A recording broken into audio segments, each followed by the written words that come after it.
연탄 사고의 증가는 빠르게 진행된 도시화와도 밀접한 관계가 있었다.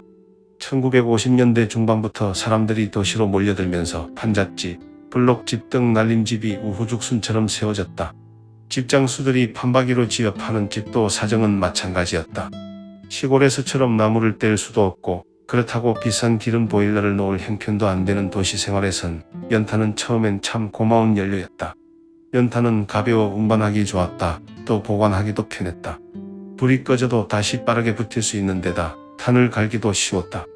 서민 물가로 정부가 통제하기도 했지만 가격도 어느 정도 합리적이어서 서민들이 사기도 편했다. 그때는 동네마다 쌀가게나 반찬가게가 연탄가게를 겸하고 있었다. 아마 50대를 넘었다면 한 번쯤 자다 말고 일어나 아궁이 연탄불을 갈았던 기억이 있을 것이다. 형제가 많은 집은 아예 당번제로 연탄갈이를 시키기도 했다. 연탄갈기의 첫 번째 요령은 시간 맞추기, 두 번째는 아래 구멍과 위에 얹는 연탄 구멍을 정확히 맞추는 거였다. 구멍이 맞지 않으면 제대로 불이 붙지 않을 뿐 아니라 냄새도 심하게 났다. 구공탄 2개에서 4개 정도면 밤새 방 하나를 충분히 덮였다.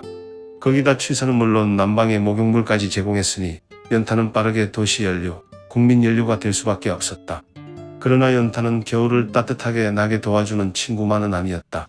온기를 주는 대신 소리 없는 죽음의 그림자를 달고 다녔다.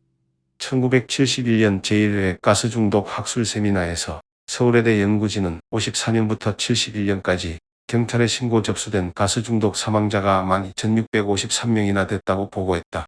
그 숫자는 10년 후인 81년 6만 명으로 급증했다.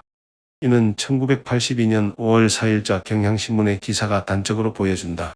지난 28년간 연탄가스 사고로 인한 희생자가 무려 6만 명에 달하고 후유증을 겪는 자가 294만 명이다라는 충격적인 보도가 그것이다.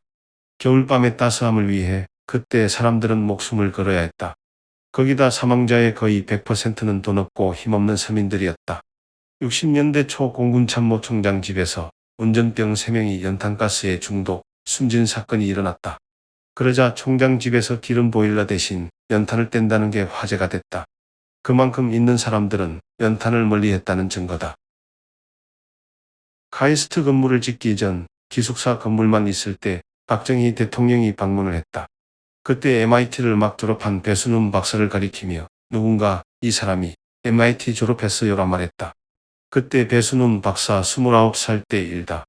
박정희 대통령이 좋은 학교 나왔으면 해결 방법 좀 찾아봐. 요새 사람들이 연탄 온돌에서 연탄 중독으로 죽어. 그거 좀 원시적인 것 아닌가? 안 죽고 편안하게 잘 수 있는 방법이 없나? 라고 말했다. 1973년 오일 쇼크가 나던 해였는데 연탄 중독으로 자꾸 사고가 나니까 대통령이 걱정을 했다. 그래서 카이스트에 온돌집을 지었다. 연구를 해보니까 연탄 온돌에서 자는 한 무조건 중독이 될 수밖에 없었다. 중독이 안 되는 게 기적이다. 온돌 바닥에 일산화탄소가 스며드는데 시멘트로 만든 온돌 바닥에서는 일산화탄소가 스며드는 걸 막을 방법이 없었다. 배 박사는 그걸 증명했다. 대통령께 보고를 했더니 내가 사람 왜 죽냐고 물어본 게 아니잖아. 안 죽는 방법을 생각해내라니까. 어디 이렇게 생각을 해와서 하고 야단을 쳤다. 그때 언뜻 생각난 게 연탄 아궁이를 집 밖으로 끄집어내고 더운 김만 집어넣으면 사람이 안 죽습니다. 했더니 그게 어떻게 하라는 거야? 흙기에 물을 데워서 물로 온돌 바닥을 데우면 된다 답했다. 그런데 돈이 좀 많이 든다 말했다. 그랬더니 대통령이 바로 비서관, 인루와 영인에다가 천체주택을 짓고 전부 온수 온돌을 놔라고 지시했다. 그게 오늘날 온수 온돌이다. 지금은 우리나라 아파트가 전부 온수 온돌 아닌가? 요즘은 파리에서도 패널 히팅이라고 해서 그걸 많이들 쓴다. 우리나라가 원조다. 우리가 하려는 것은 사람이 안 죽는 난방 시스템을 만드는 것이다. 엔지니어링이라는 것은 이런 것이라는 말이다.